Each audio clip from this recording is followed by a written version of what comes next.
And so, moving right along,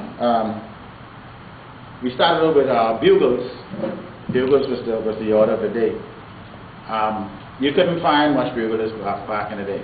I'm talking about guys who could really blow a bugle. Because you know the bugle come from the military, right?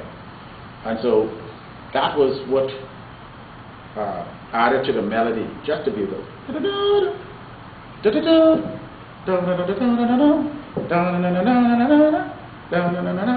Right? And if you could get a guy to play that for you, good. And so most of those guys who came a little later, they came with their trumpets because they came from the Boys Brigade. So you see this military thing with the policeman, and then eventually instruments came, all the sousaphones began to creep in, and the tubas, and the clarinets, and saxophones, and the trombones, and all that. So now you have big sound, and you have melody. So now you're playing hymns now, hymns and songs now, and people could sing and all that. So before it was just percussion, you know, and then the bugle, and now we're going to brass. So you see the change. I mean, even if you didn't want change, that was too bad for you because you just get left behind. You see what I'm saying? And so that's what happened. But then we had the fast rhythm, but we had a very slow rhythm. Stop, stop,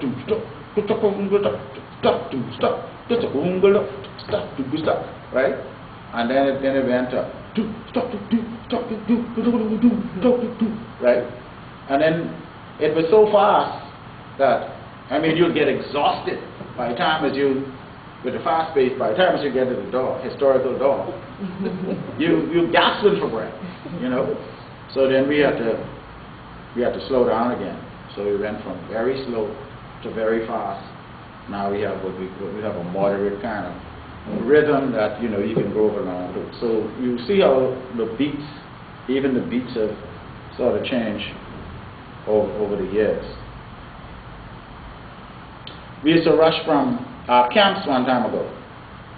All the groups would rush from their camps, from over the hill. So where I lived, between Market Street and East Street and Blue Hill Road and Nassau Street, as a boy, you couldn't go to Junkanoo then because you were too young, right? But you would just hear the groups marching over. Now they would march over in a military style again, with a very quick march.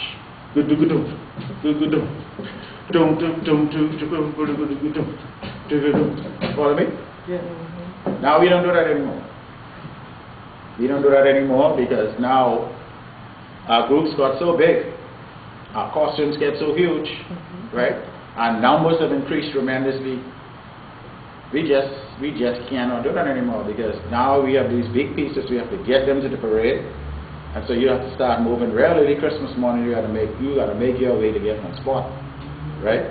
Where you're gonna relocate it, where you're gonna assemble and all that kind of thing. So there's another big change. Parades have become theatrical. You know, it's almost like preparing for a movie now. You know, your themes, and you have all these various sections, and so you have to tell your story, and so you have to present a synopsis of your theme, and then you have to tell the story so that the judges can understand what it is you're trying to do. This year we are doing Candyland. I mean, I could say that, I don't have to be scared to say that. But we're doing the Candyland. Now, of course, all the kids know about the Candyland story and all that, and so on, with a lot of licorice and the wicks and all the ice cream and so on, cakes. You know what I'm saying? So it's very interesting because, you know, the colors have to also apply. Your colors also have to apply to your theme, and of course your music has to apply. The Candyman can, Candyman can, Candyman can, because he mixes with love and makes the world taste good. So what we do is we try to associate music as well. So it's almost like theater. So this all started in 1988. When I came as King George V, right? And when I came as King George V, they decided they'll have a red carpet. And the red carpet was from here to about that case. And so they'd spread that red carpet out, and that was our first theater. We won that parade. And then that's when they began to call me the king. All right?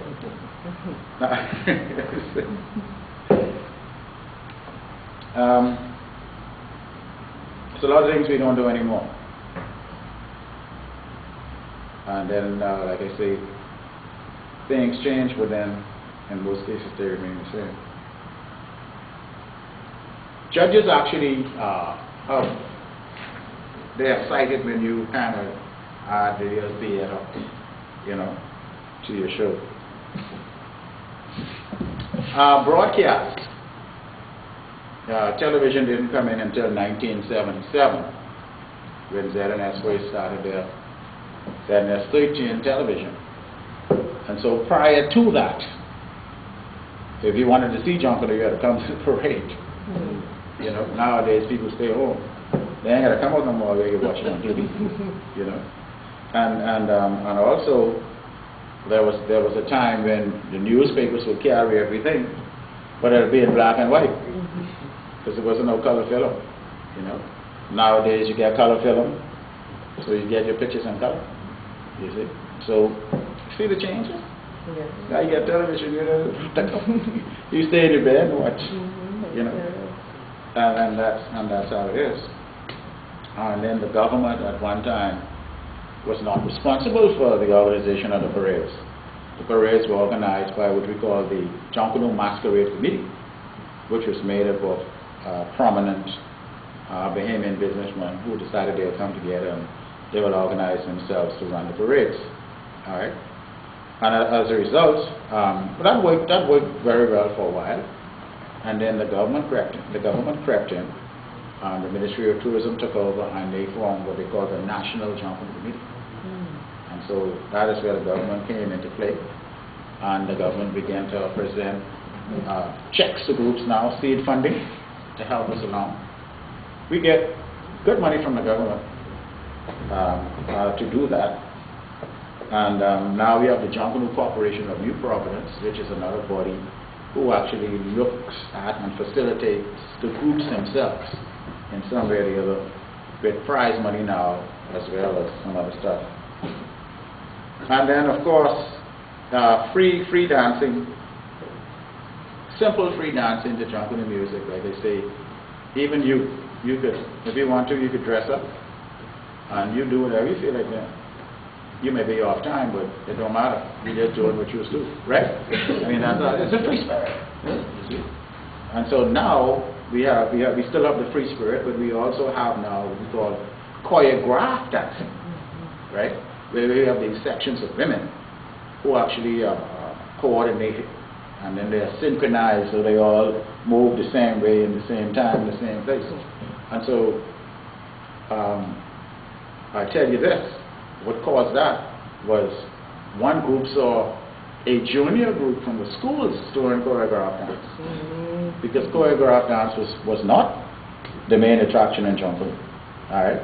And it wasn't until they saw the junior group at the school, at the junior parade, then that's when that came in some years ago.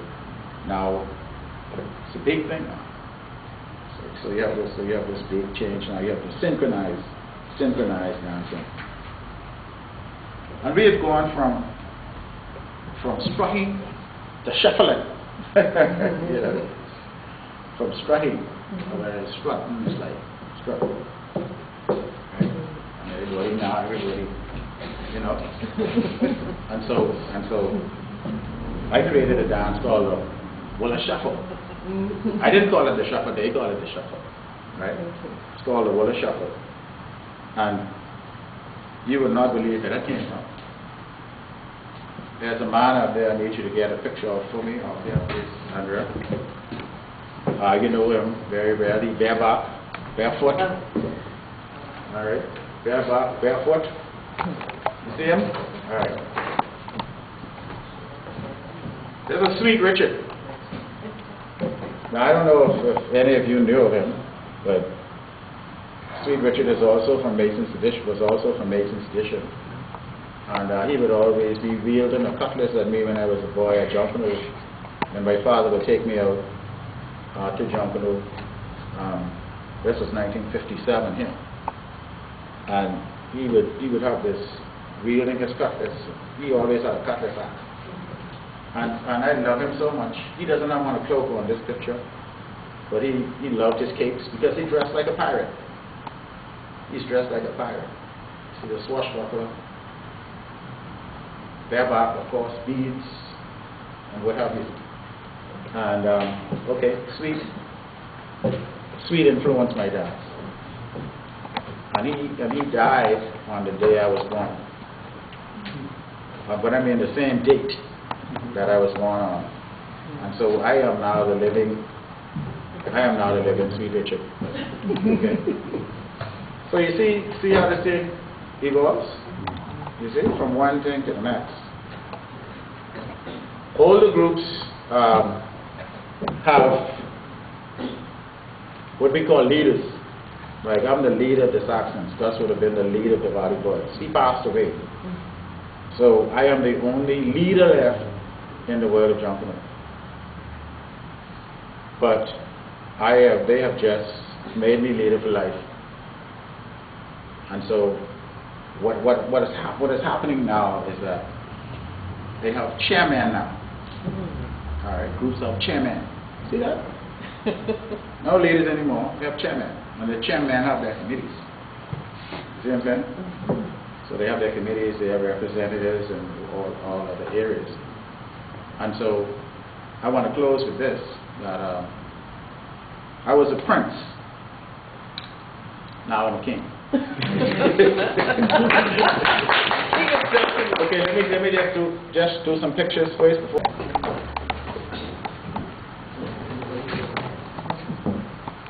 All right, what we have here, right? Back in the day, these are what you call stuffed pantaloons. So they would stuff their pants. A pantalon really was almost like a knee-high kind of pants, right? And so they would stuff their pants, and they call those stuffed pantaloons. Here's a group over here in the corner, the islands of the Bahamas, East Bay Service back in the day. And the fringe was very long then. As you can see, the fringe was extraordinarily long. Cone hats were the order of the day. And then you had Junkanoo had a lot of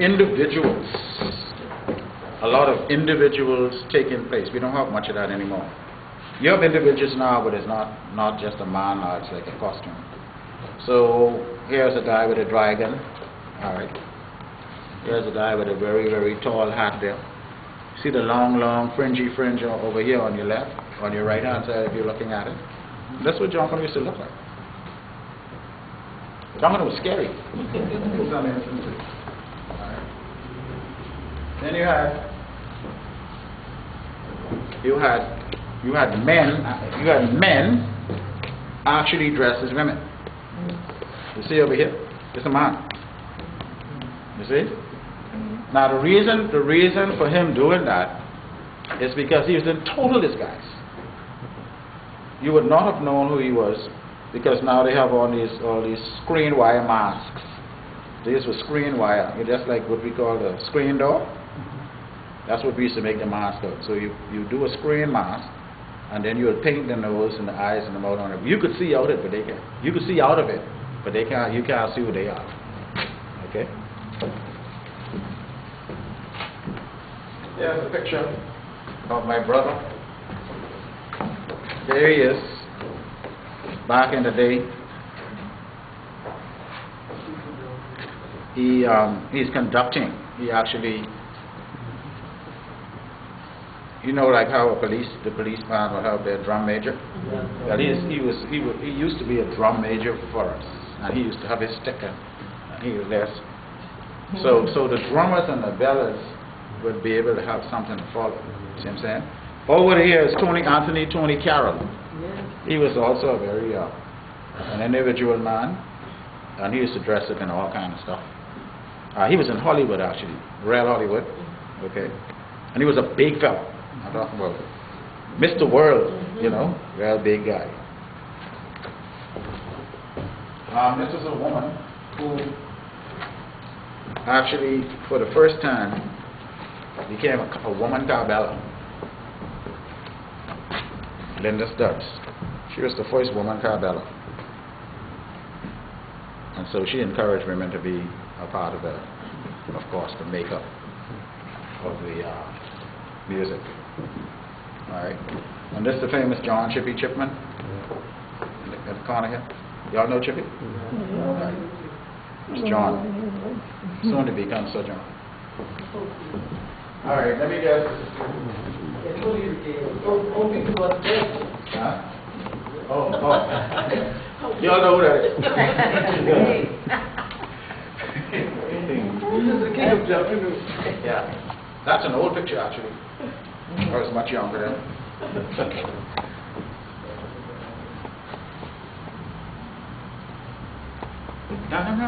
Your Majesty.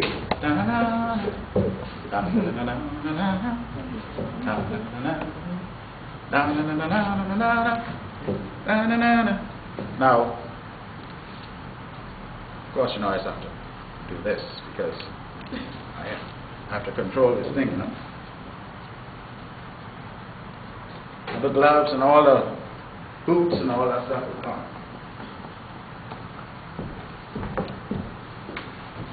Now you carry on so bad, you know, you have to strap in because when I move like this, if it ain't strap in, I'll be over here and the crown will be over there.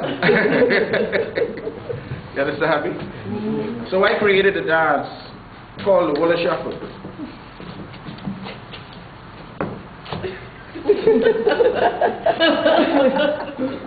Michael Jordan. Yes. Got it? I got that. You got it, bro? Got it. You ain't get it, you get it again. Do it again.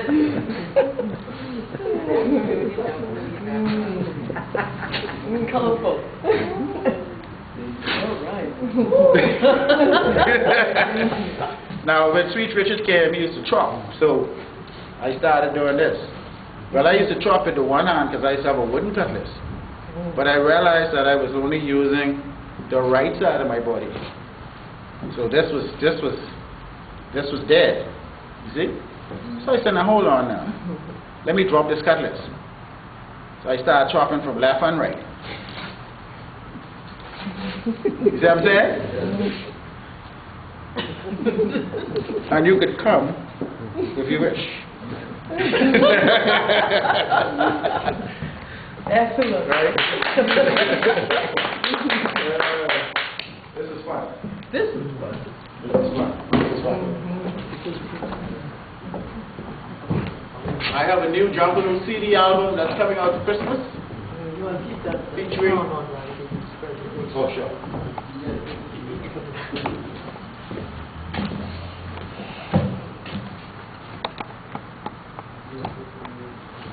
So, Your Majesty, King Vola, on behalf of the Bahamas Historical Society, we thank you for the time that you spent with us for a wonderful presentation, truly a historic walk down memory lane for the Bahamas Historical Society. So we'd just like to give you two of the publications of the Bahamas Historical Society to remember us by. And please do not be a stranger. I will not. Come and tour the museum. And we thank you for your time tonight, and of course for being such a wonderful citizen of the Bahamas and a national icon. Thank you very much. Thank you so much. I hope next time I come that I'll be able to bring a check. Your presence to help you in your endeavor. Yeah. Thank you. You just bring us a nice piece for display, so that when I tour the people through the museum, I'll say, this is from the King of Junkanoo. Okay, sounds good to me. Yes, yes, thank you. Sounds good to me. Sounds good to me. I thank you so much for having me. And I totally enjoy myself. I mean, we had a wonderful audience. Yes, excellent. And we sincerely hope that by next year you will give us an article to put in our journal and memorialize you. Okay. Very your talk very tonight. good. Very good. So thank you again. We appreciate it. Okay.